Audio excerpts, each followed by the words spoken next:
शिवण मालिकेच्या आजच्या भागामध्ये आपण पाहत आहोत की आता इकडे गिरिजा देवकीला समजवत असते.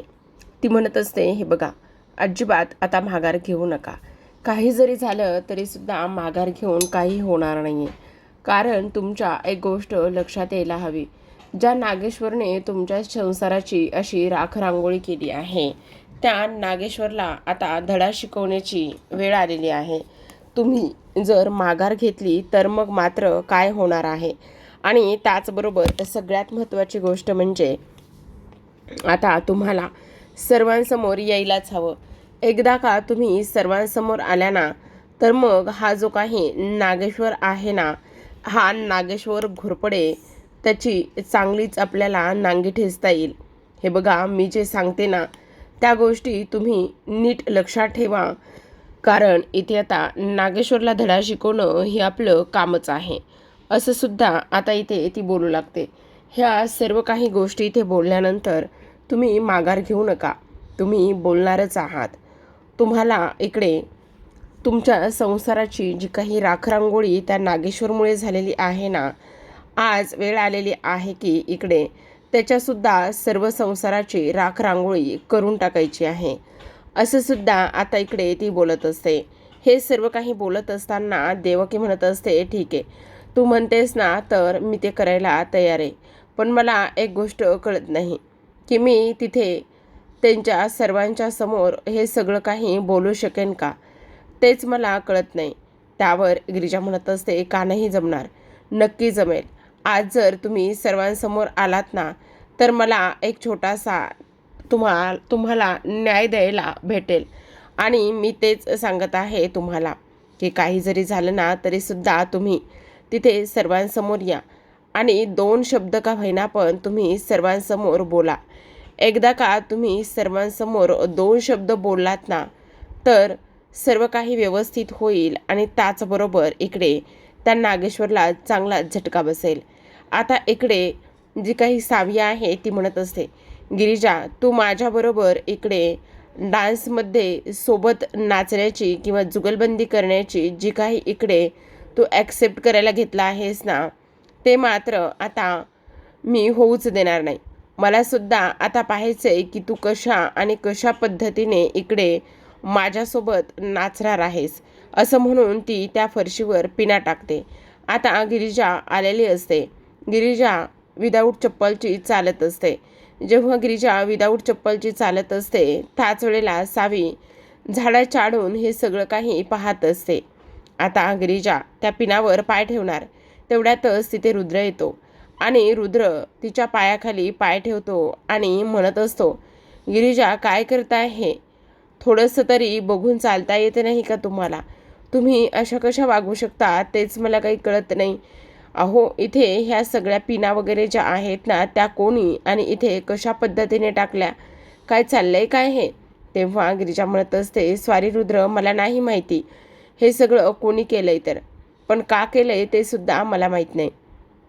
त्याच वेळेला आता रुद्र म्हणत असतो, पण ह्या पिना नेमक्या आल्या इथे कुठून? तुम्हाला काही झालं असतं तर मग काय करायचं होतं? त्याच वेळेला गिरिजा म्हणत असते, स्वारी रुद्र, खरं तर आता माझं ह्या सर्व काही गोष्टींकडे अजिबातच लक्ष नव्हतं. त्यावर आता इकडे रुद्र म्हणत असतो, बरं ठीक आहे. पण आता गिरिजा म्हणत असते, रुद्र, मला एक गोष्ट तुम्हाला सांगायची. खरं तर हो गिरिजा, मला एक गोष्ट खरी खरी सांगा. मी असं ऐकलं आहे की तुम्ही इकडे जी काही इकडे आता स्पर्धा आहे, त्या स्पर्धेमध्ये तुम्ही पार्टिसिपेट केला आहे असं मी ऐकलं आहे. त्याच वेळेला आता गिरिजा म्हणत असते, हो रुद्र, सॉरी, मी तुम्हाला विचारलंसुद्धा नाही. तेव्हा लगेच आता रुद्र म्हणत असतो, मला विचारण्याची काही गरज नाही आहे. उलट ही गोष्ट चांगलीच आहे ना की तुम्ही त्या स्पर्धेमध्ये पार्टिसिपेट वगैरे केला आहे. ही गोष्ट फारच छान आहे, असं सुद्धा आता इथे तो बोलतो. आता हे सर्व काही बोलल्यानंतर लगेचच इकडे आता दुसऱ्या बाजूला गिरिजा म्हणत असते, पण एक प्रॉब्लेम झाला आहे. म्हणजे इथे देवकी मावशी ज्या आहेत ना, त्यांच्यासोबत थांबण्यासाठी कोणीच नाही आहे आणि त्याचमुळे थोडासा प्रॉब्लेम झाला आहे, असं सुद्धा आता इकडे ती बोलत असते. हे सर्व काही बोलल्यानंतर रुद्र म्हणत असतो, बस एवढंच ना, मग त्यात काय एवढं काळजी करताय कशाला? अहो, तुमची मैत्रीण ती आहे ना विशाखा, तिला इथे आपण बसायला पाठवूयात. ती एकदा का इथे बसली ना तर सगळं काही व्यवस्थित होईल आणि त्यांचा जो काही मूड आहे ना तो सुद्धा अगदी रिफ्रेश होईल. म्हणजे इकडे त्या देवकी मावशी ज्या आहेत ना त्या घाबरलेल्या आहेत ना, तर मग त्या घाबरणार सुद्धा नाही असं इकडे तो बोलत असतो. आता इकडे दुसऱ्या बाजूला जी काही गिरिजा आहे ती म्हणत असते, खरं तर आता ना इकडे जी काही आपली गिरिजा आहे ना तिचा डान्स आहे. तेव्हा रुद्र म्हणत असतो, हो तेच तर, तिचा डान्स आहे. पण तेव्हा आता इकडे ती म्हणत असते, हो मला ना तो डान्स पाहायचा आहे, एन्जॉय करायचा आहे. तेव्हा आता रुद्र म्हणत असतो, त्याचं काय आहे ना, तिकडे आतमध्ये जी काही आपल्या मावशी आहेत ना त्या मावशीच्या जवळ तिथे थांबण्यासाठी कोणीच नाही आहे आणि म्हणूनच तुला तिकडे जायचं आहे. त्यावर ती म्हणत असते, पण असं कसं मी जाणार ना, कारण मला ना इथे हा सगळा काही डान्स वगैरे आहे ना तो इथे पाहायचा आहे आणि मी तिकडे नाही जाऊ शकत. तेव्हा रुद्र म्हणत असतो, तू नाही जाऊ शकत, मग मी जाऊ का? तेव्हा ती म्हणत असते, सॉरी, मी जाते, असू देत, असं म्हणून आता तीच तिकडे जायला निघालेली असते. त्याच वेळेला आपण पाहतो की इकडे आता गिरीजा विचार करत असते, खरं तर आता मी इकडे सावीसोबत हा जुगलबंदीचा इकडे जो काही घाट घातलाय तो तर ठीक आहे, पण सगळ्यात महत्त्वाची गोष्ट मला इकडे देवकी मावशींची फारच काळजी आणि चिंता वाटू लागलेली आहे. त्या सगळं व्यवस्थित मॅनेज करतील ना, म्हणजे त्या इकडे स्टेजवर आल्यानंतर सगळ्या काही गोष्टी वगैरे बोलतील ना, हीच गोष्ट मला इथे समजत नाही, असं सुद्धा आता इकडे ती बोलत असते. आता हे सर्व काही बोलल्यानंतर आपण पाहतो की आता श्रीने थोडंसं अँकरिंग केलेलं असतं आणि श्रीने अँकरिंग केल्यानंतर आता लगेचच इकडे तो स्टेजवरती सावी आणि त्याचबरोबर गिरिजा ह्या दोघींचाही डान्ससाठी तो इथे बोलवत असतो. आता दोघींनाही डान्ससाठी बोलवल्यानंतर सावीची धमाकेदार अशी एंट्री होते. तिच्यासोबतच गिरिजा आपल्या मराठमोळ्या आणि पारंपरिक लुकमध्ये खूपच कमाल धमाल दिसत असते. पिवळ्या रंगाची साडी आता इकडे गिरिजाने नेसलेली असते आणि त्या साडीमध्ये हे गिरिजाचं रूप जे आहे ना ते खूपच गोड दिसत असतं. आता इकडे गिरिजाबरोबरच सावी आणि सावीबरोबरच गिरिजा एकमेकींना टक्कर देतच नाचत असतात. खरं पाहायला गेलं तर आपली गिरिजा खूप गोड दिसत असते आणि सावीसुद्धा तिच्याच तोडीस तोच परफॉर्मन्स करत असते, कारण ती ऑलरेडी डान्सर आहे आणि डान्सर असल्यामुळे तिला इकडे गिरिजाला हरवणं सहज शक्य आहे आणि त्याच पद्धतीने तिचा तो डान्स सुरू होता सावीचा. आता हा डान्स सुरू असताना आपण पाहतो की इकडे जी काही सावी आहे तिच्या पायामध्ये एक काच घुसलेली असते आणि गिरिजाचं लक्ष त्याच्याकडे जातं. आता गिरिजा तिला म्हणत असते, अगं सावी, तू हे काय करतेस, थांब, तुझ्या पायामध्ये काच घुसली आहे. पण तरीसुद्धा ती नाचणं थांबवत नाही. पण जेव्हा तिला असं हे होतं तेव्हा ती नाचणं थांबवते आणि त्यावर आता ती तिला म्हणत असते, तुझी हिंमत कशी झाली मला डान्स करण्यापासून थांबवताना? त्यावर गिरिजा म्हणत असते, अगं डोक्यावर पडलीस का? तुझ्या पायातून एवढं सगळं रक्त येत होतं आणि एवढं सगळं रक्त येत असताना मी अशीच कशी काय शांत बसू शकते? तुला असं वाटलं का की मी असंच शांत वगैरे बसावं? त्यावर ती म्हणत असते, तू हे मुद्दामून केलेलं आहेस. तुला असं वाटलं का की इकडे मी तुझ्यासमोर टिकू शकणार नाही आहे? त्यावर ती म्हणत असते, हे बघ, असं काही नाही आहे, तुला चुकीचा काहीतरी गैरसमज होतोय. आता जो काही निकाल इकडे रुद्र देतील ना तोच निकाल अंतिम असणार आहे, असं सुद्धा आता इकडे गिरिजा बोलत असते. तर इकडे दुसऱ्या बाजूला विशाखा देवकीशी खूप गप्पा मारत असते आणि तिला समजावत असते.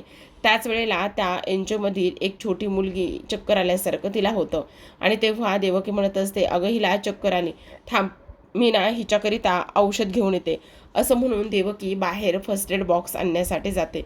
आता ती तिथे बाहेर जाऊन विचारत असते की फर्स्ट एड बॉक्स कुठे आहे? तेव्हा तो सांगत असतो की आहे इथेच, घेऊन जा. तर इकडे दुसऱ्या बाजूला विशाखा त्या मुलीला उठवण्याचं आणि तिला सावरण्याचं काम करत असते. हे सगळं काही होत असताना आपण पाहतो की आता ती मुलगी जी आहे ना ती मुलगी मात्र इकडे उठायला बघत असते. त्याच वेळेला इकडे आता एक माणूस जो आहे ना तो आलेला असतो आणि त्या माणसाला मात्र इकडे लेडीज रूममध्ये जायचं असतं, कारण आता इकडे सगळीकडे देवकीला शोधाशोध करण्यासाठी नागेश्वरची माणसं पोहोचलेली असतात आणि ते आता तिला शोधण्याचा प्रयत्न करत असतात. आता देवकी तिथून निघून जाते.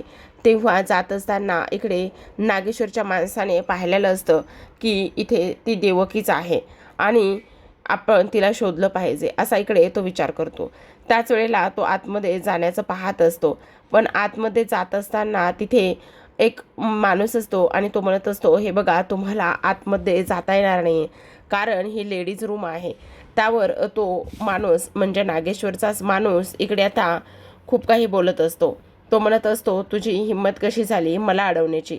तेव्हा इथे विशाखा येते आणि ती म्हणत असते, हिंमत कशी झाली म्हणजे तुम्ही एक काम करा, रुद्रदादा आणि त्याचबरोबर नागेश्वर साहेबांना बोलवा, मग कळू दे आणि त्यांना सांगा की हा काय करतोय की इकडे लेडीज रूममध्ये जबरदस्ती घुसण्याचा प्रयत्न करतोय.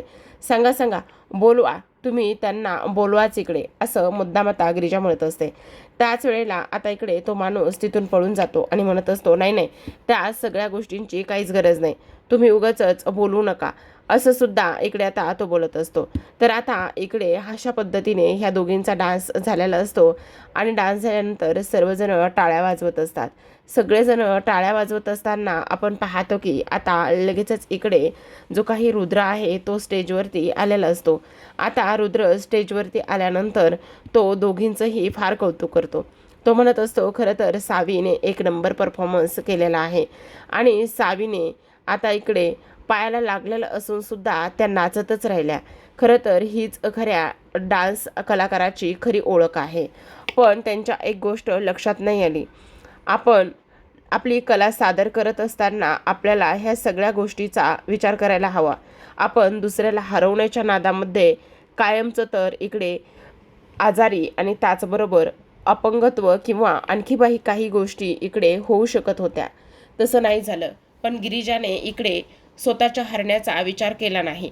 आपल्या एन्जॉयमध्ये ह्याच गोष्टीला विशेषतः प्राधान्य आहे, म्हणजे आपल्या एन्जॉयमध्ये माणुसकीला प्राधान्य आहे. गिरिजाने अगदी त्याच वेळेला तिथे माणुसकी दाखवली आणि माणुसकी दाखवल्यानंतर त्यांचा डान्स थांबवून त्यांनी सावीला थांबवण्याचा आणि तिला सावरण्याचा प्रयत्न केला.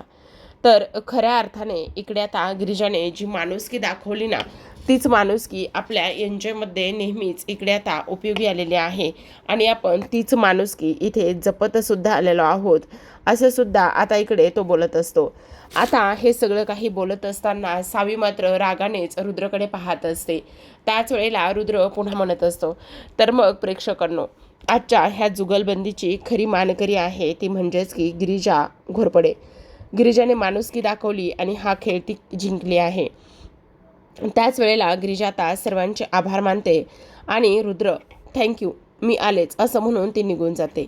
इकडे आता सुभानरावांचा फोन नागेश्वरला आलेला असतो आणि असं सांगितलेलं असतं की आता ती बाई इथेच आहे, ह्याच एन्जॉयमध्ये आहे, कारण आपल्या माणसाने तिला बघितलंय, पण ती लेडीज रूममध्ये आहे आणि लेडीज रूममध्ये असल्या कारणाने तिथे विशाखा आली आणि विशाखाने तुमचं आणि रुद्रचं नाव घेऊन त्या माणसाला तिथून पाठवून दिलं.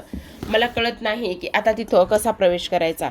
तेव्हा नागेश्वर घोरपडे म्हणत असतो, तुम्ही काळजी करू नका, मी बघतो काय करायचं ते. असं म्हटल्यानंतर आता उर्वशी त्याला विचारते की दादासाहेब काय झाले, तुम्ही थोडेसे टेन्स दिसत आहात. त्यावर तो तिला त्या रूमकडे पाठवत असतो, कारण आता ती लेडीज रूम असते. मग इकडे दिदीबाईंशिवाय ते काम कोण करू शकतं असं त्याला वाटतं आणि तो तिकडे तिला पाठवून देतो. त्याचबरोबर इकडे आता दुसऱ्या बाजूला गिरिजा तिथं जाऊन पोहोचलेली असते. आता विशाखा तिला म्हणत असते, काय गं मला खरं खरं सांग, डान्स झाला ना, तूच पहिली आलीस ना. त्यावर गिरिजा म्हणत असते, हो विशाखा मीच पहिली आली आहे, पण आत्ता देवकी मावशी कुठे आहेत. तेव्हा ती म्हणत असते, अगं त्यांना फर्स्ट एड बॉक्स बाहेर आणायला गेले आहेत. काय, अगं इथे सगळं ठीक आहे ना. त्यावर ती म्हणत असते, हो इथे सगळं ठीक आहे, पण एक माणूस आला होता आणि तो लेडीज रूममध्ये घुसत होता, म्हणून मग मी रुद्रदादा आणि त्याचबरोबर नागेश्वर ह्या दोघांची नावं त्याला सांगितली आणि त्यानंतर तो निघून गेला. तेव्हा गिरिजा मनामध्येच विचार करते, म्हणजे बहुतेक नागेश्वर आणि नागेश्वरला माणसाला समजलेलं असावं की ती देवकीच आहे आणि देवकी इथेच आहे, त्याचमुळे तो माणूस इथे येऊ पाहत होता. नाही, आता मी देवकी मावशींना इथे नाही ठेवू शकत. जर इथे देवकी मावशींना ठेवलं तर फार मोठा प्रॉब्लेम होऊ शकतो. त्यापेक्षा काहीतरी करावं लागेल आणि देवकी मावशींना इथून कुठेतरी हलवावं लागेल. आता इकडे गिरिजाने हा विचार केल्यानंतर विशाखा म्हणत असते, काय झाले गिरिजा, बोल ना, कसला एवढा विचार करतेस. तेव्हा ती म्हणत असते, नाही ग, कसलाही एवढा विचार करत नाही, पण तुला एक गोष्ट सांगू का, आता त्या मावशीला कुठेतरी आपल्याला दुसरीकडे घेऊन जावं लागेल. तेवढ्यातच आता इकडे देवकी आलेली असते आणि गिरिजा कसलाच विचार करत नाही आणि त्यांना ताबडतोब तिथून घेऊन दुसरीकडे शिफ्ट करत असते. देवकी तिला विचारत असते, काय झाले गिरिजा, काय झाले? पण गिरिजा म्हणत असते, नाही, आता आपल्याला इथे नाही थांबता येणार, आपण इथून दुसरीकडे कुठेतरी जाऊया, असं म्हणून ती आता तिकडे निघालेली असते. त्याच वेळेला आपण पाहतो की इकडे आता विशाखा आणि त्याचबरोबर त्या मावशी एका ठिकाणी उभ्या असतात. इकडे आता एका मुलीचा खूपच सुंदर असा परफॉर्मन्स झालेला असतो आणि त्या सुंदर परफॉर्मन्सला सगळ्यांनी भरभरून प्रेम आणि त्याचबरोबर आशीर्वाद दिलेले असतात, कारण ती छोटी कन्या असते, छोटी मुलगी असते. आता गिरिजा इकडे म्हणत असते, तुम्हाला खरं सांगू का, हे बघा, इकडे ना एक प्रॉब्लेम झालाय. नागेश्वरच्या माणसांना समजलंय की तुम्ही ह्या एनजीओमध्ये आहात आणि ह्या जिवंत आहात. तेव्हा ती म्हणत असते, काय म्हणजे तो नागेश्वर आता इथंपर्यंत सुद्धा पोहोचला, म्हणजे त्याला समजलं का? त्यावर आता इकडे मला फार भीती वाटायला लागलेली आहे ग, असं इकडे त्या बोलतात. त्याच वेळेला गिरिजा त्यांना म्हणत असते, हे बघा, घाबरू नका, प्लीज जरा शांत व्हा, तुम्हाला घाबरून जाण्याची काहीच गरज नाही आहे. आणि तुम्हाला आणखी एक गोष्ट सांगू का, हे बघा, आता सगळ्यात महत्त्वाचं म्हणजे तुम्ही स्टेजवरती जा आणि स्टेजवरती जे काही तुमचे 2 शब्द आहेत ना, ते फक्त 2 शब्द तुम्ही बोला. एकदा का तुम्ही स्टेजवर जाऊन 2 शब्द बोललात ना, तर सगळं काही व्यवस्थित होईल. आणि त्याचबरोबर तुम्हाला आणखी एक गोष्ट सांगू का, सगळ्यात महत्त्वाची म्हणजे की आता जर हे सगळं व्यवस्थित झालं ना, तर खूप भारी होणार आहे. नागेश्वरचा खरा चेहरा जो आहे ना, तो मात्र खरा चेहरा सर्वांसमोर येणार आहे, असं आता इकडे ती बोलत असते. त्याच वेळेला आपण पाहतो की इकडे खूप छान छान परफॉर्मन्स होत असतात आणि खूप छान छान परफॉर्मन्स झाल्यानंतर सगळेजण टाळ्या वाजूनच त्या प्रत्येक परफॉर्मन्सचं भरभरून कौतुक करत असतात. त्याच वेळेला आपण पाहतो की आता इकडे सगळ्यात महत्त्वाचं म्हणजे जी काही गिरिजा आहे ती देवकीला समजावत असते, पण देवकी मात्र काही केला ऐकायला तयारच नसते. तिला कळतच नसतं की काय करावं आणि काय नाही ते. त्याच वेळेला ती आता विशाखाची मदत घेते आणि ती विशाखाची मदत घेतल्यानंतर आपल्याला देवकी मावशीसोबत इथे काहीतरी त्यांना बरं वाटेल ह्याच दृष्टिकोनातून विचार केला गेला पाहिजे, असं इकडे ती बोलते. आणि तेव्हा देवकी इकडे समजवल्यानंतर तयार झालेली असते. म्हणजेच की इकडे काही जरी झालं ना, तरी सुद्धा इकडे आपण आता हे भाषण देण्यासाठी तयार झालो आहोत, असं इकडे ती बोलते. आता गिरिजाला स्पर्धेमध्ये जिंकल्यामुळे तिला बक्षिसाचा पहिला मान दिला जातो. विशाखा आणि देवकी दुसऱ्या बाजूला असतात. आता उर्वशीला नागेश्वरने पाठवलेलं असतं की त्या खोलीमध्ये जाऊन तिला शोध म्हणून. त्याच वेळेला आता तिकडे निघालेली असते ती म्हणजे उर्वशी. उर्वशी तिथे जाऊन पोहोचते. तर आता प्रेक्षकांनो, पुढील भागामध्ये आपण पाहू, उर्वशी तिथे त्या एनजीओमध्ये त्या खोलीमध्ये जाऊन पोहोचते. तिथे आजूबाजूला पाहते तर तिथे कोणीच नसतं. तेव्हा आता इकडे उर्वशी लगेच नागेश्वरला फोन करून ह्या गोष्टी सांगत असते की इथे कोणीच नाही आहे म्हणून. तेव्हा नागेश्वर म्हणत असतो की कुठे गेले, आत्ता तर आपल्या माणसाने तिथे पाहिलं होतं, मग ती बाई कुठे गेली, असा इकडे आता तो विचार करू लागतो. त्याच वेळेला इकडे गिरिजा म्हणत असते, आत्ते सासूबाई, काय शोधायचं तेवढं शोधा, मला चांगलंच माहिती आहे ना की तुम्ही इकडे कोणाला आणि कशा पद्धतीने शोधायला आलात. तुम्ही देवकी मावशीला शोधायला आलात ह्याची मला पूर्ण खात्री आहे, पण देवकी मावशी तुम्हाला अजिबात सापडणार नाही याची मी तुम्हाला गॅरंटी देते, असं इकडे आता ती बोलत असते. त्याच वेळेला प्रेक्षकांनो, इकडे दुसऱ्या बाजूला गिरिजा स्टेजवरती जाते आणि म्हणत असते, माझ्या सासरे बुवांना इतरांना खुश करायला आणि त्याचबरोबर वेगळे सरप्राईजेस द्यायला फार आवडतं, पण आज मात्र इकडे त्यांच्यासाठी एक सरप्राईज आहे, असं गिरिजा म्हणते. त्याच वेळेला नागेश्वर मात्र रागानेच गिरिजाकडे पाहतच असतो, कारण त्याला समजत नाही की आता ही पोरगी नेमकी काय करणार आहे आणि सगळ्या गोष्टी कशाबद्दल बोलत आहे. गिरिजा तर फारच आनंदात असते. तेवढ्यातच विशाखा आता देवकीला स्टेजवर घेऊन आलेली असते. आता जेव्हा नागेश्वर देवकीला पाहतो तेव्हा मात्र त्याच्या पायाखालची जमीनच सरकते. तेव्हा त्याला समजतं की देवकी जिवंत आहे आणि ती इकडे गिरिजाला भेटलेली आहे. तर प्रेक्षकांनो, पाहत राहा नशीबवान. भेटूयात उद्याच्या भागात. तोपर्यंत धन्यवाद.